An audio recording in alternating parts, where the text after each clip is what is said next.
Merci beaucoup et merci Dominique vraiment pour cette invitation et cette énergie très communicative. Vraiment, c'est extraordinaire et je suis vraiment très impressionnée aussi par cette assemblée de spécialistes et j'espère que mon topo ne vous semblera pas trop naïf. Donc je vais vous parler de l'influence du microchimérisme maternel et fœtal sur le devenir de la greffe de cellules souches.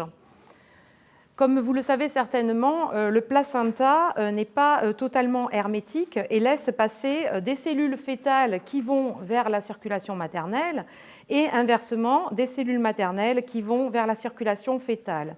Donc de cet échange bidirectionnel des cellules pendant la grossesse, nous en gardons, j'allais dire des séquelles, mais c'est surtout nous en gardons des cellules pour le restant de notre vie. J'ai représenté ici naïvement donc, cet enfant qui grandit et qui vieillit, que nous sommes tous, qui nous représente tous. Et j'ai représenté donc naïvement ces petites cellules oranges. On ne voit pas très bien les couleurs, mais donc ces cellules oranges qui sont des cellules maternelles que nous acquérons durant cette vie in utero et que nous gardons toute notre vie. Et si en plus on est une femme et que l'on donne naissance ou que l'on a en tous les cas au moins une grossesse, à terme ou non, on a également des cellules fœtales à notre tour qui sont représentées ici par ces points bleus. Alors au départ, donc, ce qu'il faut se dire, c'est que c'est un modèle quand même de transplantation qui est réussi, celui-là. Et au départ, les techniques de détection du microchimérisme naturel, alors on ne voit pas grand-chose, j'en suis vraiment désolée, étaient basées sur le fait que, en fait, étaient basées sur des différences de sexe. C'était la façon la plus simple, c'est-à-dire d'avoir une femme qui avait donné naissance ou qui avait encore un enfant mâle, et donc on faisait soit un FISH, une fluorescence in situ, en mettant une sonde rouge sur le chromosome X, une sonde verte sur le chromosome Y, et donc cet enfant mâle va avoir des cellules XY, donc avec un point rouge et un point vert, au sein des cellules féminines donc de la maman, qui ont 2 points rouges ici, que vous voyez ici, avec 2 chromosomes X. Donc c'est une méthode qui est extrêmement probante, puisqu'on voit des cellules, c'est mieux que de l'ADN, on y croit beaucoup plus, mais par contre la sensibilité est très faible, enfin c'est pas très sensible, plutôt, et c'est très chronophage. Il faut passer des heures devant un microscope à regarder donc, ces cellules. Ensuite est venu le temps de la PCR. Alors, il y a eu énormément de PCR basées sur les séquences du chromosome Y, avec de nombreuses variantes qui ont fait des sujets de discorde, puisqu'au départ, les gens choisissaient des séquences du chromosome Y qui étaient avec des copies multiples, donc suivant qui vont avoir, mettons, 500 ou 1000 copies. Donc ça permet d'avoir une grande sensibilité, mais les premières PCR du chromosome Y qui avaient été choisies, c'était avec des copies multiples, mais avec des variations interindividuelles. C'est-à-dire que sur un homme, il va y avoir 500 copies, sur un autre homme, il y aura 1000 copies. Donc c'était très difficile de quantifier du microchimérisme fœtal dans ces cas-là. Ça permettait une grande sensibilité, ça permettait la détection rapide de plusieurs échantillons quand on a réussi à trouver des gènes valables. Et nous, ce que nous avons voulu faire, c'était surtout ne pas être limité à simplement la présence de microchimérisme fœtal masculin chez une femme. On voulait aussi pouvoir voir du microchimérisme fœtal quand il est féminin ou du maternel chez une personne. Et donc ce que nous avons fait, c'est que nous avons basé notre quantification sur le polymorphisme HLA. Et désolé pour une nomenclature aussi sommaire, professeur Charon. Donc, nous avons, dans ce cas-là, vous avez par exemple une femme qui est DR3, DR7, qui, si elle a acquis des cellules de sa mère qui est DR3, DR15, ces petites cellules sont représentées en orange, et bien ces rares cellules porteront le marqueur DR15 qui n'est pas dans le génotype général de la personne. Donc, je fais une PCR spécifique du DR15, et je peux voir si cette femme au centre a du microchimérisme DR15. Et je peux également chercher un microchimérisme fœtal représenté ici par ces petites cellules vertes. Cet enfant donc, a acquis le DR3 de sa mère et le DR4 est vraisemblablement paternel. Et donc si je cherche ce DR4 paternel ici chez cette femme, eh bien, je pourrais avoir un microchimérisme fœtal. Donc l'ensemble de ces travaux a pris pas mal de temps puisque nous avons donc réussi à faire un panel de classe 2. Maintenant, nous avons des PCR spécifiques de cet ensemble de panels de HLA de classe 2. Et nous avons également maintenant mis au point un panel de classe 1 pour les cas où enfants et mères ont les mêmes HLA classe 2. Il se peut quelquefois que la mère soit DR3, DR7 et l'enfant soit aussi DR3, DR7. Et dans ce cas-là, on a du mal à faire la PCR, donc il faut aller sur un panel de classe 1. L'ensemble de ces panels ont été brevetés, enfin une partie reste encore à breveter, et ça nous a permis de monter la plateforme QuantiChimera, donc pour quantifier le chimérisme qui est en chacun de nous. Et ces méthodes sont extrêmement spécifiques. Ici, vous voyez un exemple d'une amplification de DR4 qui, quand on la teste contre 47 lignées cellulaires qui portent d'autres DR ou qui portent d'autres DQ, etc., il n'y a pas d'amplification. Elle n'amplifie que quand c'est du DR4. Et on a une très grande sensibilité puisqu'on est capable de détecter l'équivalent d'une cellule au sein de 20 000 cellules de l'hôte, donc c'est l'équivalent d'ADN. Et nous testons sur 10 puits, ce qui fait que nous pouvons tester sur 200 000 cellules de l'hôte, ce qui nous donne une sensibilité qui est la plus sensible actuellement, j'allais dire en France, en Europe et même dans le monde. Voilà. Donc cette plateforme QuantiChimera est à votre disposition pour du microchimérisme et de la détection. Grâce à cette étude QuantiChimera, il fallait un proof of concept. Donc on a monté une étude sur des femmes enceintes, sur 92 femmes enceintes, que nous suivons pendant la grossesse, au premier trimestre, deuxième trimestre, troisième trimestre et post-accouchement. Et là, je n'ai pas représenté toutes les données, mais on a pu mettre en évidence que 60% des femmes avaient du microchimérisme fœtal qu'on retrouvait dans leur sang périphérique pendant la grossesse, dans plusieurs fractions cellulaires, nous trions les cellules, etc. Et 30% d'entre elles, donc un tiers environ, en conservaient post-accouchement. Nous savions déjà que chacune d'entre nous qui avons eu au moins une grossesse avons des faibles quantités dans le sang périphérique et ces faibles quantités de microchimérisme fœtal persistent pendant des décennies.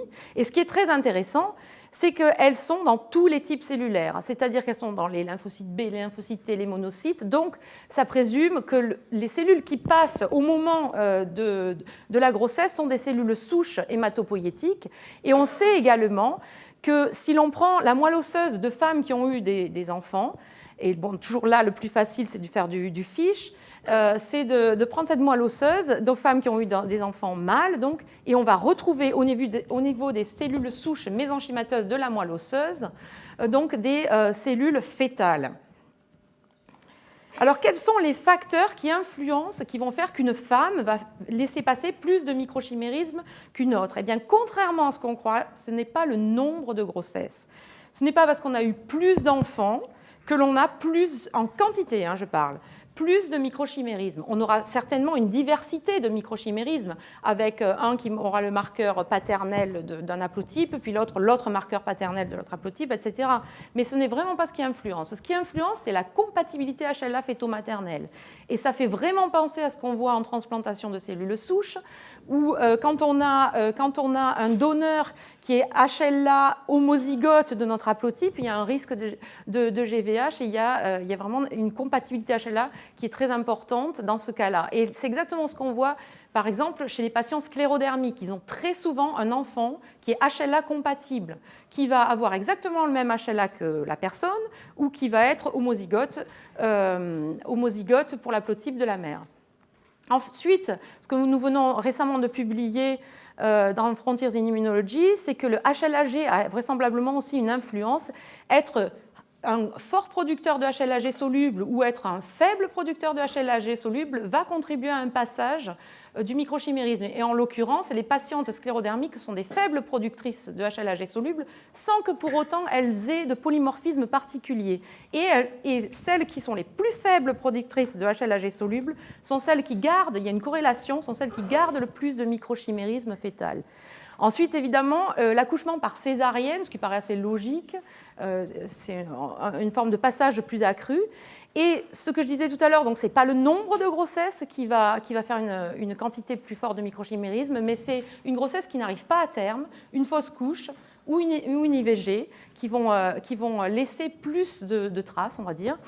Et également, les déclencheurs, il y a certains déclencheurs environnementaux. Ça avait été très bien montré en 2000 dans un modèle murin par Krisner.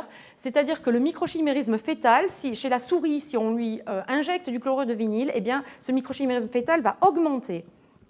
Et enfin, l'auto-immunité, c'est également un facteur qui va influencer le passage et le maintien, vraisemblablement, puisqu'on sait que les patientes sclérodermiques ont plus de microchimérisme fœtal si on prend un échantillon sanguin d'une patiente sclérodermique que des sujets sains à parier pour le nombre d'enfants de grossesse, etc. Les personnes atteintes de thyroïdite, de polyarthrite rhumatoïde, ici je ne détaille pas cet aspect-là. Ensuite, le microchimérisme maternel, eh bien, il passe dès le plus jeune âge, et il passe donc déjà in utero, et dans les sangs de cordon. Alors, selon les études, on sait qu'il y a entre 2 à 100% des sangs de cordon qui sont microchimériques. Les premières études en 1963 étaient réalisées. En fait, on prenait du sang de la patiente juste avant qu'elle l'accouche, et on marquait les cellules de la patiente avec des fluorophores ou avec du chromium 51, et on réinjectait ces cellules à la patiente, et quand elle accouchait, on regardait où est-ce qu'il y en avait dans le sang de cordon. Bon, maintenant, on ne pourrait plus trop faire ça. Maintenant, on a heureusement des qPCR qui nous permettent de tester ceci. Et nous, dans notre étude QuantiChimera, nous avons, avec la détection que je vous ai décrite tout à l'heure, avec une cellule sur 200 000, nous sommes capables de voir du microchimérisme maternel dans 50% des sangs de cordon. Alors, c'est une étude qui n'est pas encore publiée et dont les analyses statistiques sont encore en cours, hein. Donc sur ces 92 femmes enceintes. Et nous apercevons que nous retrouvons du microchimérisme maternel dans tous les types cellulaires, mais également dans les cellules souches, avec des quantités qui ne sont pas du tout négligeables. Chez l'enfant et l'adulte, au départ, ce qui avait été fait, c'était qu'on s'était aperçu qu'il y avait un microchimérisme maternel très important chez les enfants qui étaient immunodéficients, avec une immunodéficience sévère, et que pour la majorité d'entre eux, ça déclenchait une GVH. Mais ce microchimérisme maternel, il est commun. Chacun d'entre vous ici a du microchimérisme maternel. On a tous fait le petit stage in utero. Et donc, on en a des faibles quantités, certes, mais ça peut quand même monter jusqu'à le 0,005%, c'est-à-dire une dans 20 000, c'est une dans 200 000, non, dans 20 000, c'est ça. Donc, c'est quand même pas négligeable. Et on s'aperçoit aussi que les quantités sont plus fortes dans les tissus. C'est vrai également pour le microchimérisme fœtal. Et ce qui est assez intéressant aussi, et j'ai tenu à le signaler, c'est que les femmes qui ont eu des enfants ont un microchimérisme maternel, donc de leur propre mère, moins important que le microchimérisme fœtal. Et ça fait vraiment penser à ce qu'on voit dans les greffes de sang de cordon. Maintenant, on greffe avec 2 poches de sang de cordon, et on sait qu'il y en a un qui va dominer l'autre généralement. Eh bien, la femme receveuse de cette source microchimérique maternelle et de cette source microchimérique fœtale, c'est pareil, il y a une dominance entre les 2 microchimérismes. Et ce qui maintient et ce qui influence le passage et le maintien donc, de ce microchimérisme maternel, c'est également, on pense, la compatibilité HLA-fœto-maternelle, c'est ce que nous allons essayer de mettre en évidence, les accouchements par césarienne aussi, et l'allaitement, qui est vraiment, en fait, en allaitant, on redonne des cellules maternelles à l'enfant, et donc on augmente ce passage. Et bien sûr, dans l'auto-immunité, les femmes sclérodermiques elles ont donc plus de microchimérisme fœtal, mais elles ont aussi plus de microchimérisme de leur mère. Et ce qu'il faut savoir, c'est que très souvent, leur mère et leurs enfants, on porte exactement le même HLA. C'est-à-dire, vous avez une femme sclérodermique qui est DR1, mettons DR11, elle va avoir une mère DR1, DR3 et un enfant DR1, DR3. Les deux ont exactement la même source, et ça, c'est quelque chose qui est très, très commun. Donc, ça a été mis en évidence dans l'auto-immunité, dans le lupus néonatal, le diabète de type 1, les atrésies de voie biliaire aussi, dans la dermatomyosite, enfin, j'en passe. Il y a énormément maintenant de démonstrations que c'est en quantité beaucoup plus importante. Alors, ces cellules maternelles, elles nous permettent d'acquérir une tolérance à long terme, c'est-à-dire qu'elles passent, ces cellules maternelles, elles vont aller migrer dès notre stage in utero, donc elles vont aller migrer vers les ganglions lymphatiques fœtaux, et elles peuvent constituer jusqu'à 0,8% de ces cellules. Et ce sont ces allo-antigènes maternels qui vont favoriser le développement de cellules T régulatrices fœtales, qui vont supprimer donc cette immunité fœtale antimaternelle. Mais pour qu'il y ait Treg, il faut qu'il y ait immunité, c'est-à-dire que l'enfant il est capable de se défendre contre sa mère, mais il y a une régulation qui vient contrebalancer tout ça. Et ça avait été très très bien mis en évidence dans le Science de 2008 de Mold. Et ce qui est important, c'est le type de cellule qui va migrer, suivant que ce sera des T-lymphocytes, des cellules dendritiques, la quantité aussi de cellules qui fera qu'on est suffisamment tolérant ou pas. Une faible quantité risque de ne pas provoquer une tolérance. Et les sites de migration. Donc, bon, le thymus de l'enfant, de l'embryon, pardon, il se développe vers la 15e semaine à peu près. Il n'est pas mis en place et fonctionnel dès le départ de l'embryogenèse. Et également, donc je disais, l'allaitement va favoriser la tolérance maternelle. Ça, on le savait depuis longtemps déjà. On savait qu'il y avait un bénéfice, puisqu'on sait qu'une femme qui est rhésus négative, si elle a un enfant qui est rhésus positif, elle va avoir une intolérance au rhésus. Et en 1954, Ray Owen avait déjà mis en évidence que si cette femme-là, rhésus négative, avait eu une mère rhésus positive, et donc, maintenant on le sait, il y a le passage de ces cellules maternelles, eh bien là, alors, elle pouvait tolérer cet enfant rhésus positif. Donc ça, c'est connu depuis très longtemps. Et dans la transplantation, maintenant, je vais vous montrer ce qui est hérité et ce qui ne l'est pas. Alors je sais que Dominique adore ce qui est NIMA et NIPA. C'est pour ça que je lui ai fait un petit schéma bien clair. Alors, du coup, vous avez ici cette mère qui est DR1, DR2. Ce père qui est donc DR4, DR3 et cet enfant qui est DR1, DR4. Le DR1, c'est le Inherited Maternal Antigen. Le DR4, c'est le Inherited Paternal Antigen. Et puis, bien sûr, il y a tout ce dont cet enfant n'a pas hérité, le DR2 et le DR3. Donc, le Non-Inherited Maternal Antigen, ou le so-called NIMA, et le Non-Inherited Paternal Antigen. Maintenant, on va prendre le cas d'une transplantation de cellules souches. Cet enfant, hélas, a une leucémie, et donc on lui transplante des cellules souches. Soit on a de la chance, il a un frère ou une sœur qui a exactement le même typage que cet enfant, donc qui est DR1, DR4, pas de mismatch. A priori, je dis bien a priori, ça doit se passer plutôt bien. Maintenant, on prend le cas où le donneur, un de ses frères ou sœurs, a un DR1, mais il y a un mismatch. Il a pris l'haplotype, l'autre haplotype paternel, le DR3, et donc là, il y a, à cause de ce mismatch, bien sûr, un risque plus accru de GVH et un risque plus accru de rejet. Et maintenant, on prend le cas où il y a également un mismatch, puisqu'il n'y a que le DR4 qui est en commun, mais le mismatch, vous le voyez ici, c'est un DR2, et c'est le Non-Inherited Maternal Antigen. Eh bien, dans ce cas-là, il y aura une meilleure tolérance, une meilleure survie et un risque moindre de GVH. En fait, ce qu'il se passe, c'est que le fait d'avoir des cellules maternelles DR1, DR2, cet enfant a été éduqué in utero à tolérer ce DR2, et donc il y aura moins de réactions, il y aura plus de T régulatrices qui seront en plus accentuées en fait, avec l'allaitement, et ça permettra donc une tolérance à ce genre de greffon. C'était connu dans la greffe de rein, dans les greffes d'organes, où si on donnait un rein d'un individu qui portait le NIMA, on avait beaucoup plus de chances que ça se passe bien. Donc, ce qu'il faut quand même garder en tête, c'est que ce n'est pas toujours forcément bénéfique.